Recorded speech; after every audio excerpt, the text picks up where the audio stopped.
Hello friends, welcome to Saturday night of BoldFit at the Nice household sans children. Yay! I think this was a great time, maybe because I'm a little bit demented, but I thought, as part of our series that we're doing right now of like showing different sides of our lives, right? Not just always like working out or, something that's like exactly fitness related. So, but I wanted to also connect it back to fitness. So we're enjoying some very fine Bordeaux from Ryan's former boss, who you received when she went on retirement? I think right before retirement, yeah. She gave it. Yeah. Present it. Oh. So I accidentally didn't mean to open it. This happens occasionally. Just accidentally opens things. Where did we get this wine? Anyway. Let's get to some content. It's important. Get focused. Tonight we're answering random questions that we've heard from people that we've trained or in classes, whatever. So do you want to start or want me to start? I think you should start. All right. So mainly because people recognize me as someone who's probably a little bit of an overworkouter, probably because I also train several people with this particular issue. The question's been, all right, now I'm hurt, and I'm already starting to deal with the sort of literally anguish of I can't work out for however many days, weeks, whatever. So the question to me is, how do you handle this? What is your technique? And again, I've worked with a few different people where they've gotten hurt and now they're trying to figure out, okay, how do I feel about this? The reality is, first of all, you're going to get hurt because if you're pushing yourself very hard, there's a good likelihood of at least little things here and there, sore this, bruise that. If you're really pushing maximal weights or maximal speed, think Olympic lifting, powerlifting, even bodybuilding with the amount of weight and repetition, you're also going to get hurt. Eventually your body's going to find a little weakness or fault, and you're going to end up with a sore whatever. Can you move the Coke bottle over? So, sorry. She doesn't like this. Composition of the Coke bottle. So, just noticed it. The simple answer is there is no simple answer. What I generally do is there's like a short mourning period, and you're allowed to do that. Allowed to be yourself to sort of be, oh, I'm so disappointed for however long. But what kind of gets me out of that is start thinking about, all right, well, I can still do this. So you start, that's also where I've sort of expanded my workout horizons the most is I'm hurt, I can't do that. But I can do other things. What are they? And of course, they become the new sort of thing to push through. And it's probably why I have a pretty varied palette. So it really is sort of trying to find those other things and turning them. And the reality is, if you're so hurt that you can't work out at all, but we're talking broken collarbone, maybe post-surgery, well, again, mourn. Try to find something to keep your mind as sharp as you can, knowing and sort of just embracing the fact that, you know what, I'm going to have some time off. Some time off from working out, but I'm going to get back to it, and here's what I want to do when I get back. So really, it's just a matter of trying to find tools to look forward. Yeah, I think that's important because it's, I don't know if you guys can hear this, but right now, our basement cat is like at the door. He's like, meow, meow. And it sounds literally like hello. Hello, hello. Yeah, fruit flies already. No, I think it's, especially if you're at a point where you really cannot do much or anything at all, that's a very hard reality to accept when you're going from a very, very active lifestyle into a place where you are going to be giving up those things that are part of your daily life. They shape you, they form you. So I think that's a good point to talk about. Unfortunately, my follow-up is probably going to be like so pedantic. You're going to be like, okay, why are we doing this? But since we're talking about questions, Is it about your hair? No, sorry. One of the questions, and by the way, I really, really encourage questions from anybody, clients, class participants, whatever. it helps so much to have dialogue and feedback.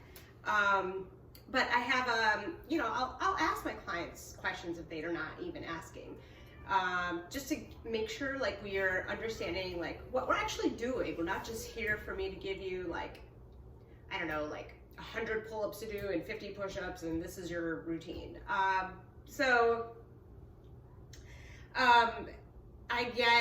have other clients who are just very kind of either coming back to fitness or maybe new to it at an age that, you know, is probably maybe like more geared towards 30s plus.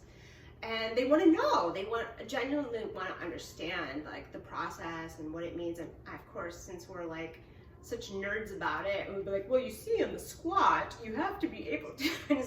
It's like very academic. I take issue with that. That's not nerdy. I mean, I know, but you know what I mean. There's an art to working out. There is an art to it. Yes, I totally agree with you. I totally agree. But yeah, but she's great, and she asked me really thoughtful questions, and one of them is, how do you know this? She asked me that the other day when I thought it was divine. Like we were doing something on the functional movement trainer, and I like named out, okay, this is the exercise, and she's just like, how do you know this? I had a moment where I was like, it was sort of an aha, like, wow, I guess I speak it so much now and about it considerably now, but it's just been happening for so long, it's just become part of my lexicon. It's part of your working language. It's my working language, literally. Yeah, I mean, but you know, I've learned like so much in that time, but I was just kind of like, I don't know, I've been doing this for a really long time. That was my best answer.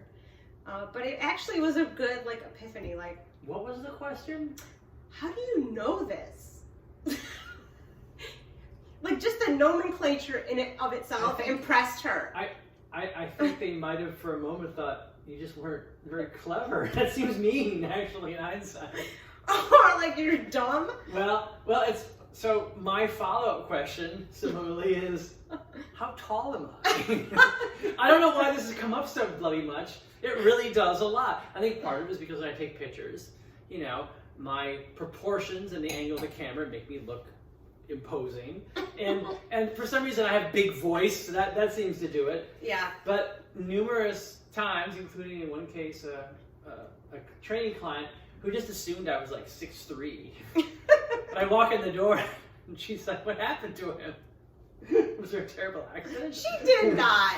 So no, I'm 5'7" and I'm 185 pounds. Wow. Which those proportions probably make me on a camera, which is itty bitty little, you know, it's little vantage. position. Yeah, it's vantage point. I look enormous. Let's be honest. No. I was, however, 6'2" when I had hair. Oh my gosh. It was amazing. You wish. Not really. Yeah, no. I know. I don't know why people are so shocked by it. But I mean, you may be also a little bit extra sensitive. But that doesn't diminish the fact that it happens like for no good reason. I have a client who I teach boxing to regularly, and she's very tall, and she made the comment like, oh, don't worry, if I punch straight, it'll just go over your head anyway. and I had to stop and like, that's pretty funny. It's a good one. We're going to have to do something really hard now. I like that. I like that. What else you got? Okay, so other questions. Okay, I actually used to get this a lot when I was doing a lot more teaching in classes. Like, where do you get the energy?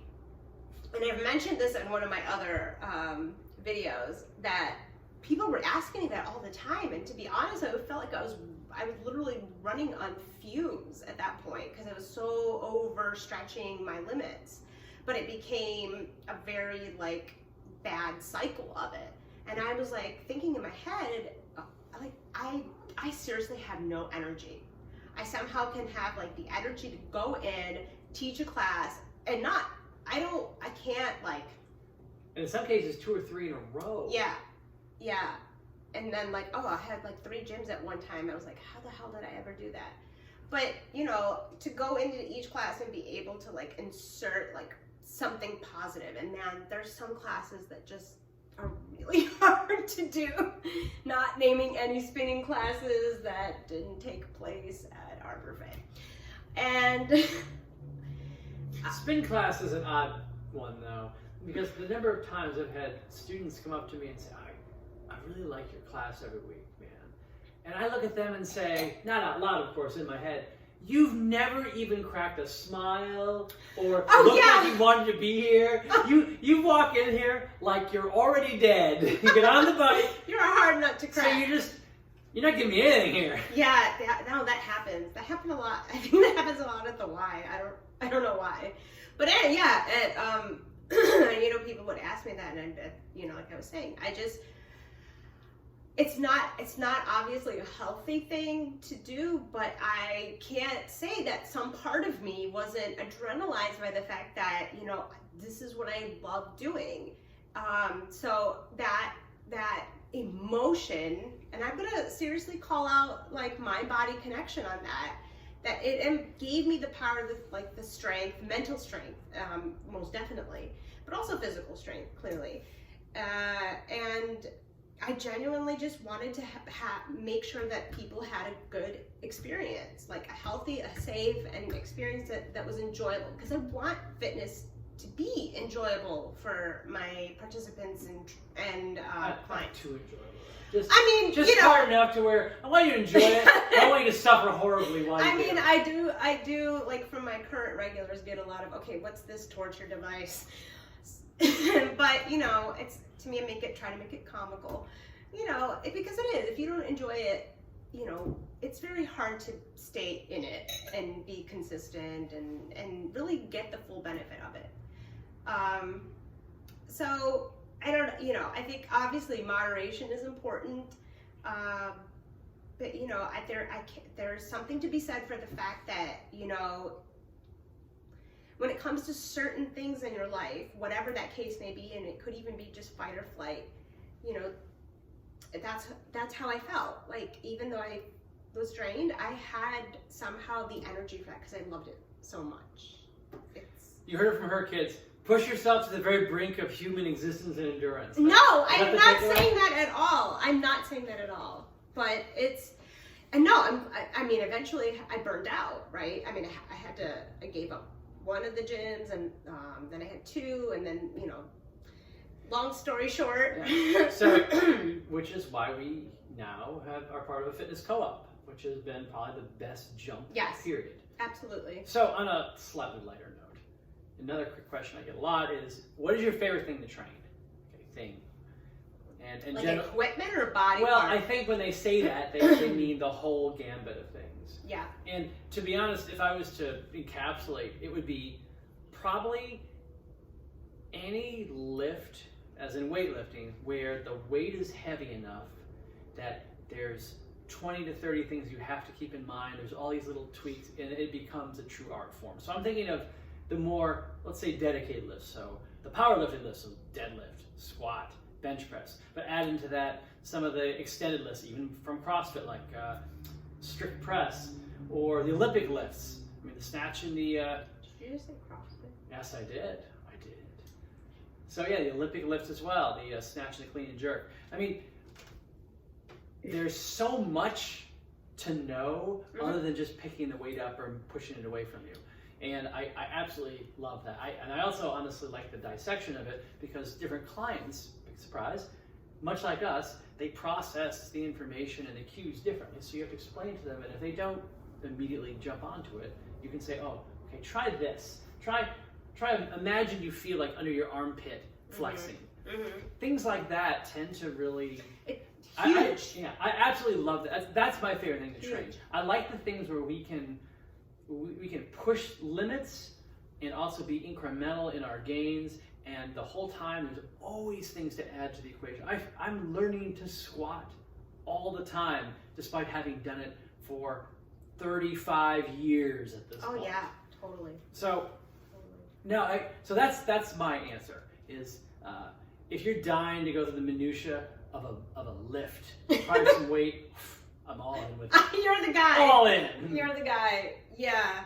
No, that's I think, yeah, I totally agree. Like, there's a beauty to it. There's an art form to it. There's a study of it. I mean, clearly, you know, if you're in some capacity connected to this world, like, right, you're going to be interested in those things, and it's good from my perspective. Like, that's another reason why I talk to my clients a lot or try to invoke conversations about it, because I want them to understand, like, what is happening to their mind and body at that moment, so that they're better able to connect with their own body. Because the more we're able to do that and more efficiently, you know, there could be things that wouldn't be causing as much stress on the body as we are in our current state.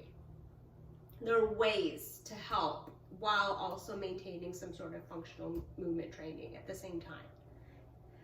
So I totally get that.